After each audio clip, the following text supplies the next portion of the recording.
कक्षा 12वीं के रसायन के अध्याय हेलो एल्केन और हेलो एरीन के अंतर्गत आज हम बात कर रहे हैं CX बॉन्ड की प्रकृति की। क्योंकि जो हेलोजन है वो कार्बन की तुलना में अत्यधिक विद्युत ऋणी है, इसलिए वो साझे के इलेक्ट्रॉन युग्म को अपनी ओर आकर्षित कर लेती है और उस पर आंशिक ऋणावेश आ जाता है और उतनी ही मात्रा में कार्बन पर आंशिक धनावेश आ जाता है। अर्थात इसकी जो प्रकृति है वो एक ध्रुवीय प्रकृति हो जाती है। बात करें इसकी बंध लंबाई की, तो जो बंध लंबाई है वो फ्लोरीन से आयोडीन की ओर बढ़ती है, क्योंकि फ्लोरीन से आयोडीन की ओर जाने पर उसकी जो एटॉमिक साइज है, परमाणविक त्रिज्या और आणविक त्रिज्या बढ़ती है, इसलिए उसकी बंध लंबाई भी बढ़ जाती है और जो बंधन ऊर्जा भी फ्लोरीन से लेकर आयोडीन की ओर बढ़ती जाती है। हाँ, लेकिन यहाँ बात उल्लेखनीय है कि जो द्विध्रुवा गुण है वो क्लोराइड के लिए सबसे अधिक होता है। आइए अब हम बात करें बनाने की विधियों की। कुछ महत्वपूर्ण विधियों की चर्चा यहाँ करेंगे। सबसे पहले बात करते हैं अल्कोहल से एल्किल हैलाइड बनाने की विधि, जो कि एक सर्वोत्तम विधि है। इस विधि में हम OH ग्रुप, जो OH समूह है, इसका प्रतिस्थापन हैलोजन के द्वारा कराते हैं। इसके लिए जो सबसे उपयुक्त रिएक्शन एजेंट है वो है SOCl2 यानी थायोनिल क्लोराइड। इसके द्वारा ये सबश्रेष्ठ तरीके से किया जाता है। इसमें एक और लाभ है, SOCl2 द्वारा प्रतिस्थापन किए जाने पर जो उप उत्पाद बनते हैं SO2 और HCl दोनों गैस फॉर्म में होते हैं और ये गैसें आसानी से निकल जाती हैं, जिससे हमें शुद्ध रूप में एल्किल हैलाइड प्राप्त हो जाता है। तो ये एल्किल हैलाइड प्राप्त करने की सर्वोत्तम विधि है, जिससे आसानी से हम शुद्ध एल्किल हैलाइड प्राप्त कर सकते हैं। दूसरी विधि है, एल्कोहल को हम HCl के साथ अभिकृत कराते हैं और इसमें हम किसी भी लुईस अम्ल को उत्प्रेरक के रूप में रखते हैं, चाहे ZnCl2 हो, SnCl2 हो, इनका उपयोग करते हैं। और ये जो HCl है, HCl का जो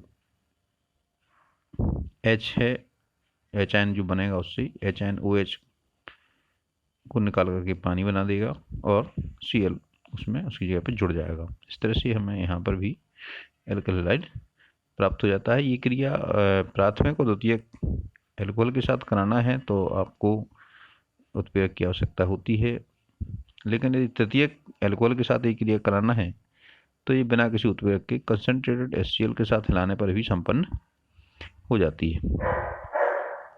आइए अब बात करें हम ब्रोमाइड के लिए।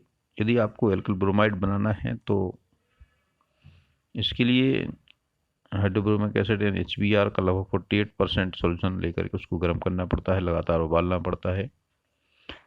इससे भी वही प्रोसेस होती है।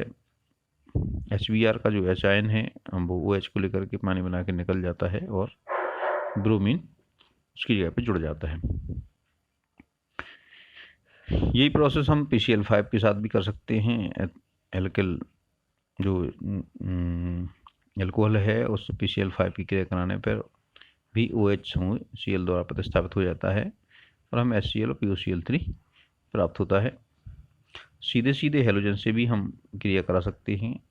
लाल फास्फोरस की उपस्थिति में एल्कोहल की हेलोजन से क्रिया कराने पे हमें एल्किल हैलाइड प्राप्त होता है। ये इस विधि द्वारा हम ब्रोमीन और आयोडीन के हैलाइड प्राप्त कर सकते हैं। फ्लोरीन और क्लोरीन के हैलाइड इस विधि से प्राप्त नहीं होते हैं। और क्लोरीन और ब्रोमीन के हैलाइड के लिए एक दूसरी विधि भी है। इसमें हम PCl3 या PBr3 के साथ क्रिया कराएं तब भी हमें एल्किल हैलाइड माने एल्किल क्लोराइड और ब्रोमाइड प्राप्त हो जाता है। और सोडियम ब्रोमाइड की क्रिया से भी हम एल्किल ब्रोमाइड प्राप्त कर सकते हैं।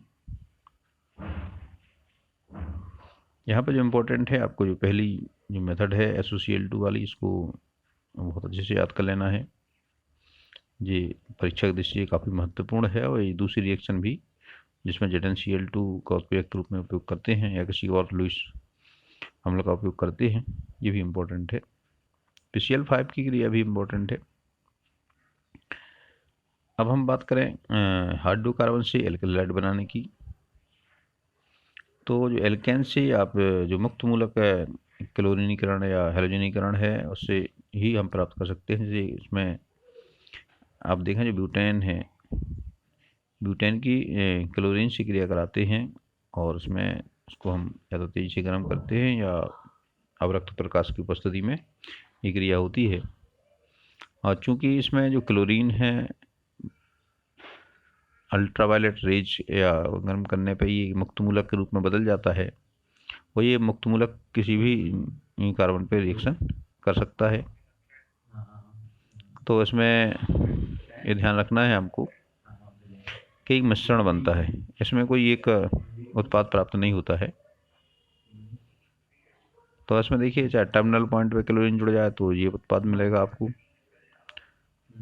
1 किलो ब्यूटेन, या बीच वाले पे तो 2 किलो ब्यूटेन प्राप्त होगा।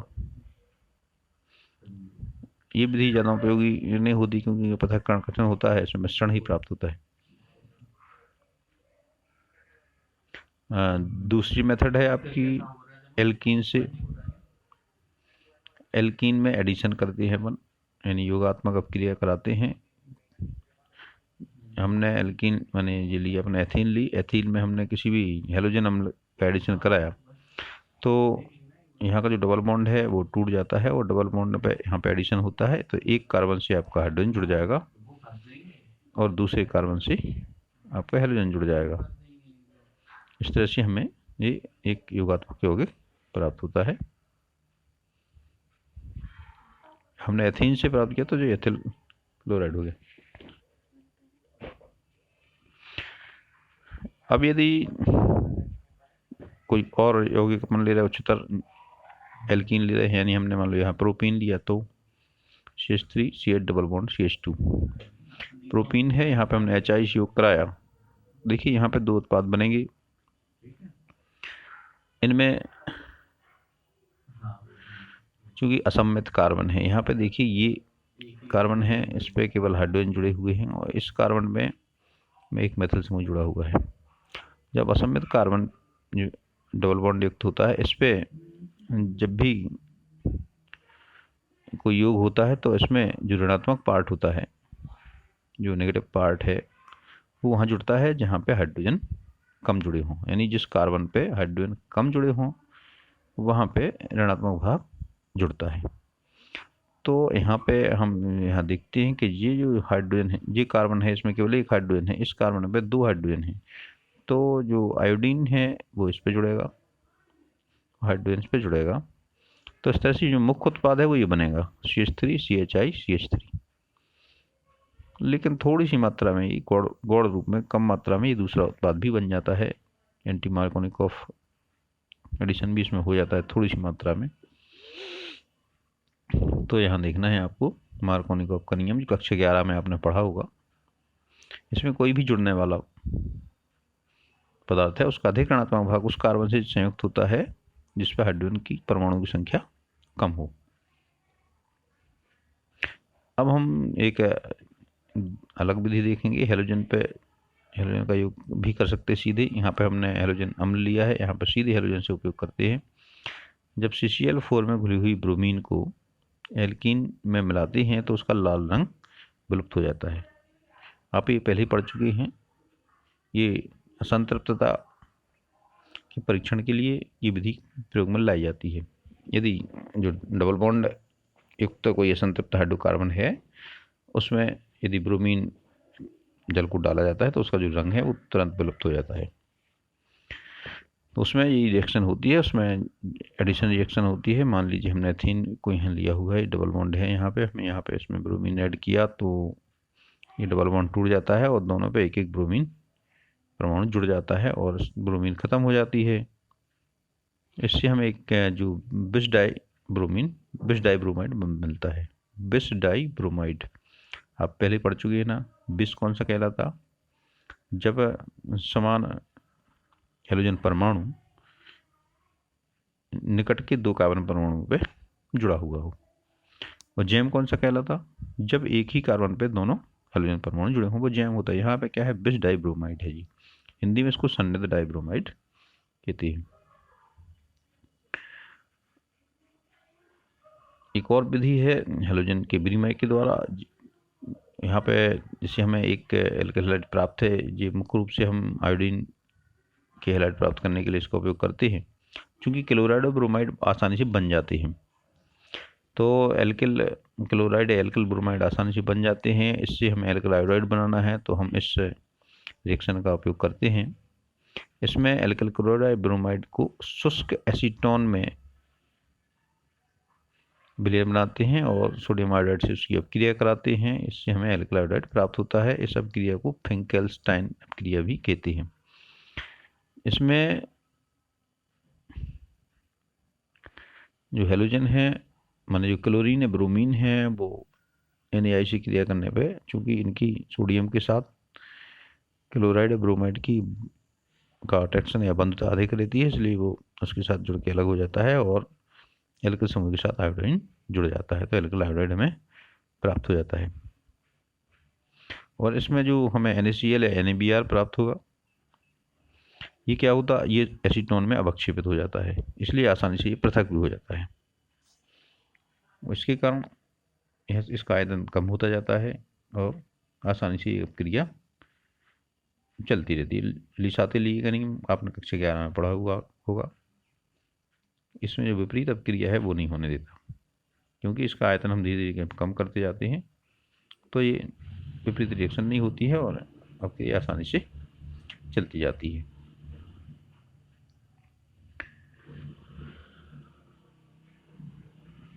यदि हम फ्लोराइड प्राप्त करना चाहें तो हमें एक दूसरी अपक्रिया का सहारा लेना पड़ता है, यह है स्वार्ट्स अपक्रिया। इसमें किसी भी धात्विक फ्लोराइड जैसे AgF है या Hg2F2 है या कोबाल्ट का फ्लोराइड है या एंटीमनी का फ्लोराइड है, इसकी उपस्थिति में एल्किल क्लोराइड या ब्रोमाइड को गर्म करते हैं तो एल्किल फ्लोराइड बनता है। जैसे हमने यहाँ पे मेथिल ब्रोमाइड लिया और उसको सिल्वर फ्लोराइड के साथ गर्म किया तो ये AgBr बन गया और फ्लोरीन मेथिल समूह के साथ जुड़ गए तो ये मेथिल फ्लोराइड प्राप्त हो गया। ये बात हुई एल्किल हैलाइड्स की या हैलोएल्केन की। अब हम बात करते हैं हैलोएरीन्स के विरचन की, उनको कैसे बनाते हैं, फॉर्मेशन ऑफ हैलोएरीन्स। तो हैलोएरीन के बनाने के लिए हम हाइड्रोकार्बन के इलेक्ट्रोफिलिक सब्स्टिट्यूशन द्वारा भी इसको प्राप्त कर सकते हैं, इलेक्ट्रॉन रागी प्रतिस्थापन। तो आप जानते ही हैं प्रतिस्थापन क्या होता है, एक की जगह पर दूसरा जुड़ जाता है। तो जो पहली विधि है वो देखिए इसमें सीधे सीधे बेंजीन रिंग में ये प्रतिस्थापन नहीं होता है। यदि हम बेंजीन रिंग से हैलोजन की सीधी क्रिया करें तो ये क्रिया नहीं होती है, इसलिए हमें इसमें टोलुइन या एनिलीन आदि का उपयोग करना पड़ता है। यहाँ पे हम टोलुइन से हैलोजन की क्रिया कराते हैं। इसके लिए हमें आयरन या फेरिक क्लोराइड या कोई लुईस अम्ल उत्प्रेरक के रूप में लेते हैं, वही अंधेरे में ही क्रिया संपन्न हो जाती है और इसमें हमें 2 उत्पादों का मिश्रण प्राप्त होता है। यदि हम इसमें जो टोलुइन है इसकी क्रिया हैलोजन से कराते हैं तो अंधेरे में क्रिया संपन्न होती है और हमें आर्थो पैरा उत्पाद प्राप्त होते हैं। यहाँ पे यदि हम X की जगह पे क्लोरीन लें तो हमें ऑर्थोक्लोरोटोलुइन और पैराक्लोरोटोलुइन मिलेगी। यदि ब्रोमीन लें तो ऑर्थोब्रोमोटोलुइन और पैराब्रोमोटोलुइन दोनों का मिश्रण मिलेगा। इन ऑर्थो और पैरा समावेवियों में इनकी जो क्वथनांक है इनमें काफ़ी अंतर होता है, तो हम इसका आसवन के द्वारा इनको क्वथनांक के अंतर के आधार पर अलग अलग कर सकते हैं। इस विधि द्वारा फ्लोराइड नहीं बनते हैं क्योंकि फ्लोराइड अत्यधिक क्रियाशील होता है और वो जल्दी ही दूसरे उत्पादों में बदल जाता है। लेकिन आयोडाइड के विरेचन के लिए सब क्रिया में हमें HI का उपयोग करना पड़ता है, और जो HI से अब क्रिया कराना है तो हमें इसमें इसके ऑक्सीकरण के लिए HiO3 या HiO3 और HNO3 के मिश्रण को रखना पड़ता है। अब है एक महत्वपूर्ण विधि एमिनो से हेलोएरीन प्राप्त करने की विधि है, जो सैंडमायर अपक्रिया के नाम से जानी जाती है, और ये परीक्षा की दृष्टि से भी काफ़ी महत्वपूर्ण है। जो सैंडमायर अपक्रिया है वो आपके डाइज़ोनियम लवण के माध्यम से संपन्न होती है। तो इसको हम पहले डाइज़ोनियम लवण कैसे बनता है ये समझ लें। जब एनिलीन पे हम NaNO2 और हेलोजन अम्ल की क्रिया कराते हैं तब हमें बेंजीन डाइज़ोनियम हैलाइड प्राप्त होता है। जैसे हमने एनिलीन पे हम NaNO2 और HCl की क्रिया कराई तो हमें बेंजीन डाइज़ोनियम क्लोराइड प्राप्त होता है। ये जो डाइज़ोनियम लवण है ये बहुत महत्वपूर्ण है। ऑर्गेनिक की जो चैन रिएक्शंस हैं इनमें जी माध्यमिक यौगिक की तरह कई जगह काम आता है। मुझे इस दृष्टि में भी महत्वपूर्ण है कि ये जो N2 यानी जो डाइएजो ग्रुप है, डाइएजो तो आप समझते ही हैं ना, एजो ग्रीक भाषा में नाइट्रोजन को एजो बोलते हैं। जब ये N double bond N group होता है इसको हम एजो समूह कहते हैं, डाइएजो समूह। तो ये डाइएजो ग्रुप है, ये आसानी से इलेक्ट्रॉन लेकर के और बाहर हो जाता है। ये ऑर्गेनिक केमिस्ट्री के लिए बहुत इम्पोर्टेंट है। ये सबसे अच्छा लिविंग ग्रुप है। लिविंग ग्रुप मतलब आसानी से बाहर निकल जाने वाला समूह। ये इलेक्ट्रॉन लेकर के आसानी से बाहर निकल जाता है। इसके बनाने की जो क्रिया विधि है वो यदि आप समझना चाहें तो हमने संक्षेप में इसमें लिख दिया है, क्योंकि इसमें भी बहुत ज़्यादा महत्वपूर्ण है आगे के लिए, इसलिए आप संक्षेप में इसको समझ लीजिए। वैसे यदि कोई सैंडमायर रिएक्शन पूछे तो आपको इसमें रिएक्शन मैकेनिज्म लिखने की आवश्यकता नहीं है, आप इसको दो पदों में लिख करके समाप्त कर सकते हैं। लेकिन थोड़ा सा इसका इम्पोर्टेंस है इसलिए थोड़ा सा समझ लीजिए इसको। जब हम एनिलीन की क्रिया NaNO2 और HCl के मिश्रण से करते हैं तो पहले NaNO2 और HCl का मिश्रण HNO2 में चेंज हो जाता है। चूँकि HNO2 अत्यधिक अस्थायी है इसलिए हम सीधे HNO2 का उपयोग ना करके इन दोनों का मिश्रण उपयोग करते हैं। और ये जो मिश्रण है इसमें जो HNO2 बनता है वो यहाँ पे एनिलीन समूह के जो NH2 समूह है इस पर क्रिया करता है। यहाँ पे हम देखें चूँकि यहाँ पे HCl है इसलिए HCl हमें H देगा और क्लोराइड देगा। जो HNO2 है वो इस तरह रहता है जी। इसमें जो आपका HNO2 का यदि संरचना देखें तो इस तरह रहती है। इसमें O के पास आपके पास इलेक्ट्रॉन युग्म रहता है और जो H है इससे इलेक्ट्रॉन ग्रहण कर लेता है। जैसे ये इलेक्ट्रॉन ग्रहण करता है तो यहाँ पे एक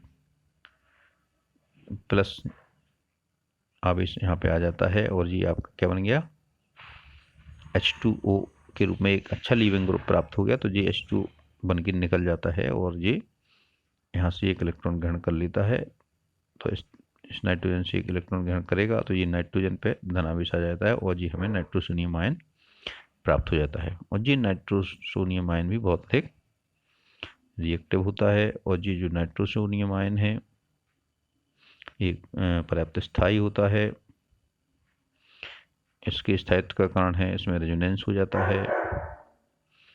इसमें ऑक्सीजन के पास जो आपका यहाँ पे लोन पेयर है वो इसको नाइट्रोजन को दे देता है, नाइट्रोजन पर ऋणावेश आ जाता है, ऑक्सीजन पर धनावेश आ जाता है और इस तरह से दो संरचनाएं इसकी प्राप्त हो जाती हैं। तो इस तुलना में अधिक स्थायी रहता है। अब ये जो नाइट्रोसोनियम आयन है यही आपकी क्रिया करता है कहाँ से, एनिलीन पे।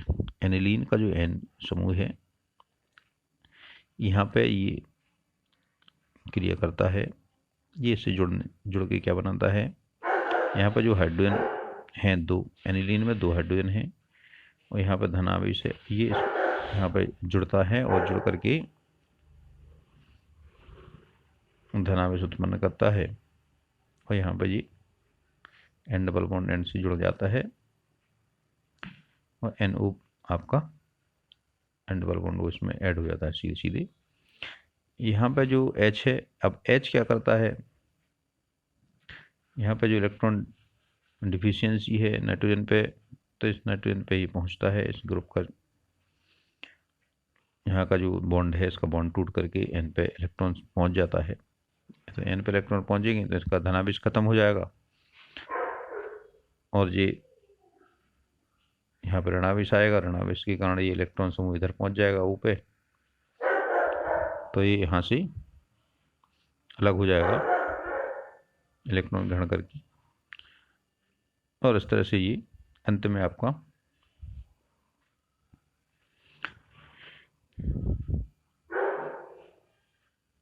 जो बन जाता है, अंत में आपका ये N double bond N OH समूह बन जाता है और N डबल बॉन्ड NOH जो समूह है ये आपका HCl के द्वारा दिए गए H आयन को ग्रहण करता है। चूंकि H आयन यहाँ पहले से दिए गए हैं तो OH यहाँ बन जाएगा, तो फिर से यहाँ से H2 बन जाएगा, H2 फिर से लीव हो जाएगा और आपको N2 प्लस बन जाएगा और N2 में जो प्लस है ये फिर यहाँ पे HCl की क्लोराइड आयन को ग्रहण करेगा और फिर ये N2Cl बन जाएगा। इस तरह से ये बेंजीन डाइज़ोनियम क्लोराइड यानी जो डाइज़ो सॉल्ट है वो हमें यहाँ प्राप्त हो जाता है। इस डाइज़ोनियम लवण से ही सैंडमायर क्रिया संपन्न होती है। तो इसको आप जरूरी नहीं है इसको मन लिखना, ये तो केवल अपन ने समझने के लिए चर्चा की है। आपको यहाँ से आपको सैंडमायर क्रिया का कोई पूछे तो आपको केवल इतना लिखना है। देखिए यहाँ पे एक पहला स्टेप ये लिखिए, एनिलीन पर NaNO2 और HCl की उपस्थिति में इसको हम 273 से 278 डिग्री केल्विन तक जब गर्म करते हैं, यानी सामान्य ताप है, सामान्य ताप पे ये हमें बेंजीन डाइज़ोनियम क्लोराइड प्राप्त होता है। एक स्टेप ये हो गया और दूसरा स्टेप आपका ये हो गया बेंजीन डाइज़ोनियम क्लोराइड पर HCl और CuCl की क्रिया से हमें बेंजीन क्लोराइड प्राप्त हो जाता है और नाइट्रोजन गैस मुक्त हो जाती है। यही सैंडमायर क्रिया है। यदि हम ब्रोमाइड प्राप्त करना चाहें तो हम CuCl की जगह पर CuBr लेते हैं। तो यहाँ पे हमें CuBr लेने पे हमें यहाँ पे बेंजीन ब्रोमाइड प्राप्त होता है, नाइट्रोजन मुक्त हो जाती है। ये दोनों रिएक्शंस हैं, ये सैंडमायर क्रिया के अंतर्गत आती हैं। तो इस सैंडमायर क्रिया में आपको ये 2 स्टेप ही लिखना है। यदि आपको आइडोफॉर्म बनाना है तो यहाँ पे हमें बेंजीन डाइज़ोनियम क्लोराइड की क्रिया पोटेशियम आयोडाइड से कराना पड़ती है, उसको गर्म करना पड़ता है, तो हमें बेंजीन आयोडाइड प्राप्त होता है। लेकिन ये क्रिया आपकी सैंडमायर के अंतर्गत नहीं आती है। यदि फ्लोराइड प्राप्त करना है तो हम Hb4 से क्रिया कराना पड़ती है, तो हमें यहाँ पर फ्लोरोबेंजीन प्राप्त होता है, नाइट्रोजन और BF3 निकलती है। ये दोनों क्रियाएं सैंडमायर के अंतर्गत नहीं आती। इस तरह से हमने संक्षेप में पढ़ी हेलोइरिन्स के बनाने की विधियाँ।